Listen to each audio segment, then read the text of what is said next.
Hi, I'm Kate from Sew Into Overlocking and welcome. Today I wanted to talk all things elastic. So overlocking is a great way of attaching elastic, and I was out at the clothesline this afternoon bringing the washing in, and I looked at one of my fitted sheets and thought, it looks like the elastic needs replacing. And it's one of those jobs that I really hate doing because you've got to unpick the folded elastic, remove it. It's quite a tedious job. So I tend to cheat and I overlock my new elastic on. And that got me thinking, well, maybe that's something I should talk to everyone about and get you thinking about using your overlocker to actually attach elastic. And there's a few different attachments that you can get for your machine. So I have 3 different models that I can show you today because that's all I have here. Ideally, I'd love to have one of every brand and every foot to be able to show you. But I'm sure there'll be something here that's close to what you've got at home, and you can always contact your local retailer as far as getting the correct accessory feet for your model overlocker if there's something that you would like to do. So I'm working with a 6mm wide elastic at the moment, and yes, you can simply use your standard foot on the overlocker, and you can apply your elastic by popping it under the foot and stretching the elastic as you go. The issue is because our overlockers all have blades, if you swing too far to the right, you're going to cut the elastic, and that's not going to give you a great result. So the techniques that I'm going to teach you today are all about getting the best result for the elastic. So we're not going to cut the elastic. The great thing with overlocking is being able to trim your fabric as you go. It gives you such a great clean edge. So it's always good and always advisable to use your blade. If you do decide to work with your blade locked, in a lot of the models, the blades will actually disappear completely under the needle plate.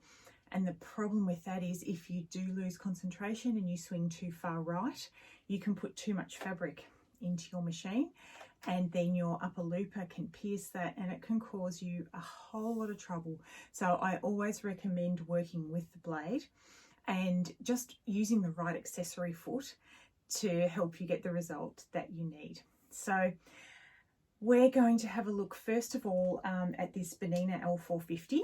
So this machine does have an elasticating foot. I actually don't have one, so I don't have the full range of accessories for this machine, but I'm going to show you the tape guide on this machine. So with a narrow elastic, or if you're doing a t-shirt, so something like this, and you wanted to put your stabilizing tape into your shoulder seam, this is something that I teach in my Learning to Love Your Overlocker class. The tape guides that come with the standard foot on this machine are ideal for that.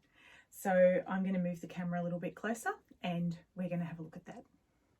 So this is the standard foot from the Benina L450, and you'll see this little opening in the top of the foot. This is the tape guide. So this is perfect for putting your stabilizing tape or your narrow elastic through. So always best to cut the end of the elastic so you've got a nice clean end, and then we can pop it down through that little slot.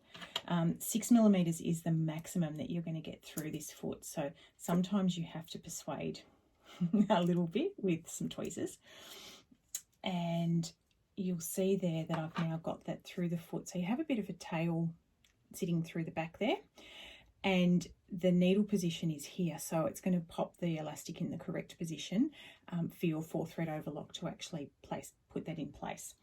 So always when you're taking feet on and off your machine, make sure that your needles are up, and then we're going to pop the foot into position. You've got a little bar on the top of the foot and a little ankle there, and that just clicks in when you get it into place. If it struggles to click in, you can wriggle the foot a little bit or use the lever, the button on the back of the presser foot lifter, and that will help to lock it in place. So you need to make sure that it's securely in position before you begin to sew. Let's get some light on the subject and have some power happening. And what I'm going to do is place my fabric in front. So with the elastic sitting on the top of the foot, it's protecting it from the blade. And you can then tension the elastic slightly. And I like to use my thumb and my pointer finger, and then I can just stabilize the fabric between the pointer finger and the middle finger. And if you have got enough of a tail at the end, it always helps to start off by actually holding that until you get your fabric in position. So if you're putting this into a garment, you would mark your elastic and your garment so you know what point you're stretching to, so that the stretch is even all the way through.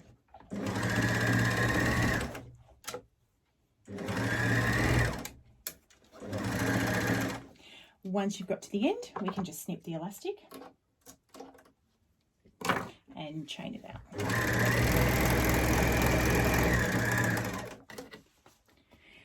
And you'll see that's positioned that elastic perfectly into that seam. So if you're putting it into a garment, you could then fold that over and top stitch it, or cover stitch it if you have cover stitch, and that's going to hold your elastic really securely in place. So any machine with a tape guide, you can get your narrow elastic to sit beautifully, just like that. So now I'm sitting in front of the Merrylock. So the Merrylock came with the full set of accessory feet. So it just means that you've got a lot of scope to play with this one. So the standard foot for the Merrylock looks like this. No bells and whistles. It's just a straight foot that you would use for all your overlocking, rolled hemming, or your standard sort of sewing. In the extra accessory feet is a tape guide foot. So with this one, you simply loosen that little screw on the top and you slide that guide over and tighten that up, because otherwise the guide will bounce around on you. And then your elastic sits in this position, just like I did on the Bonina. And that holds the elastic in place so that your needles can stitch it. But the elasticating foot, and this is the one that I was talking about, you can get for the Bonina and you can get for Janome, Brother, all of them pretty much have an elasticating foot. So what we're going to do with that is we're going to raise it. So all the elasticating feet tend to have a little bit of a roller underneath and some sort of screw set up on the top that actually tensions the elastic for you. So when you're using a tape guide, you have to actually stretch the elastic. But with this one, once you get the tension set, you just sit there and sew. So you can have a roll of elastic sitting at your feet and off you go. So what I'm going to do again, let's chop that end off because it's gone a bit furry. And we're going to pop that elastic down underneath the foot. And you can see there that it's running under that roller. Really important thing to do is to slide the elastic all the way over to the right so that it's in the position for the needles to sew. And then we're going to tighten this guide here. So obviously you can have a much wider elastic in this if you wanted to work with a wider elastic. But today we're just doing 6mm. So I'm going to slide that over and tighten that one up. So that's going to hold that into position and stop it moving left. And pull a little bit of a tail through. And again, we're going to raise that presser foot up. So with this one, we push down for the foot to come up. So they all have their little quirks, these machines. They're all slightly different. And I'm just going to pop that into position. And with a little wriggle, that's clipped on beautifully. So I'm going to move the elastic underneath the foot and put my presser foot down. So with this one, I'm going to begin to sew, and then I'm going to adjust the amount of tension by tightening that screw. So righty-tighty, lefty-loosey is the rule of thumb. And off we go.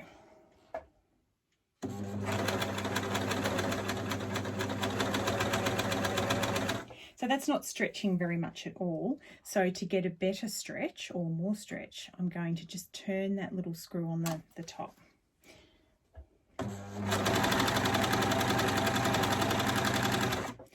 And you can just keep going. So always with this, I do a little bit of a test sample to see what sort of ratio I'm getting, and before I actually start to work with it in my garment or whatever I'm working with.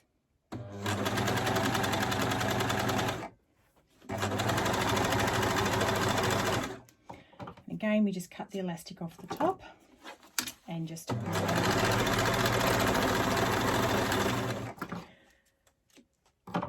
So always a nice long stitch length when you're putting the elastic in position, but that is such a neat finish. Doesn't get any better than that really. It's just beautiful, and your elastic secure, that's not going anywhere. So that's the elasticating foot for most of the 4-thread models that you can get, and they would all work pretty much the same as that. Next, I'm going to jump onto an 8-thread baby lock, and you can have a look at that one in action. So now I'm sitting in front of the baby lock ovation. So this is an 8-thread overlocker, 4-thread for overlocking, 4-thread for cover stitch. So the feet for this one look a little bit different. You'll see it's a much wider foot because you've got 2 needle positions for overlocking and 3 for cover stitch. So with this one, we've got 3 tape guides. So you've got a slot at the front here, and this one at the back here is for your overlocking needles. So we're going to go up through the top, back down into the foot, and take the elastic through so that the needles can actually stitch beautifully and hold your elastic in place. So if you were cover stitching, obviously you'd go through that slot because that's where your cover stitch needles would stitch. If you have an Evolve or maybe one of the older 8-thread machines, your foot's going to look more like this. This is the clear foot. This is the one that I just grabbed at the time. It has just the one slot. So if you've got that one, you'd take the elastic up through there and straight through to the back like so. But I'm going to pop the elasticating foot on. Now, what I find when I'm working with this one, the easiest way to thread it is to lay the elastic where it's going to sit, where your overlocker needles are going to stitch. And then if you push that open, you've got a little bar there and your roller's sitting underneath. So that's sandwiching the elastic between the roller and the bar. Then we're going to turn that over and adjust this guide at the front. This will take up to inch wide elastic. So if you've got a like a really wide waistband elastic that you're working with, it's ideal for that. So that will slide across or to any width that you might be working with. So at the moment we're going to bring that back to the 6mm and just have that sitting comfortably there, just like we did with the Merry Lock foot. And as I said, most of the other brands are going to have a setup like this, or and the 4-thread baby lock looks very similar. This one actually has a little red line on the bottom of that screw dial. I don't know if you can see that very clearly there, but you've got a little sticker with some lines on it as well. So that helps if you've had it at a certain setting previously. You can just go straight back to that. We're going to pop this into position. So when you're working with elastic, often if you stretch it a lot, it's going to make the fabric pull in a lot and it could create looping over the edge. So if you've got a tension machine, obviously simple, you just tighten both your looper tensions or whichever looper tension's giving you grief, and that will make it nice and firm. With the baby lock no tensions, you don't have the ability obviously to adjust individual ones because you've just got your A, B, C, D dial here on the side. So I'm always on A for 4-thread overlocking. But we have a dial here on the front of the machine and it's got a plus and a minus. So this will give me more or less looper thread. If I find that there's looping happening, I can tighten that up. Or obviously if you want more thread, you can loosen it off with that adjustment. So fabric in front. So again, with this foot, elastic's being protected. It's not being cut by the blade at all, but I can still trim my fabric.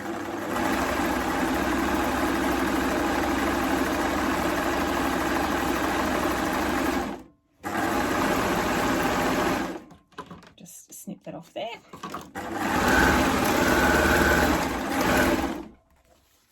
And there's my elastic. Beautifully in position and perfectly tensioned. So that's the advantage of the elasticating foot, because you're getting that even tension all the way through. I hope you found that a little bit informative as far as working with overlockers and elastic.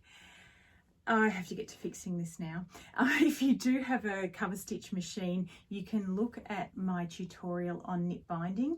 In that I do cover using the fold over elastic. So you could use the fitted sheet elastic through a knit binder for cover stitch if you have that ability. But overlocking your elastic on is really easy, and to be honest, no one really sees it. So it doesn't matter if it looks you know, not as professional as the fold over elastic in my world, because anything that makes life quicker and easier is good for me. So I'm going to get to this now. This sheet is actually deep enough that I can just cut the old elastic off. So that's what I'm going to do. So rather than unpicking the old elastic, I just cut a small section of it off. And once that's removed,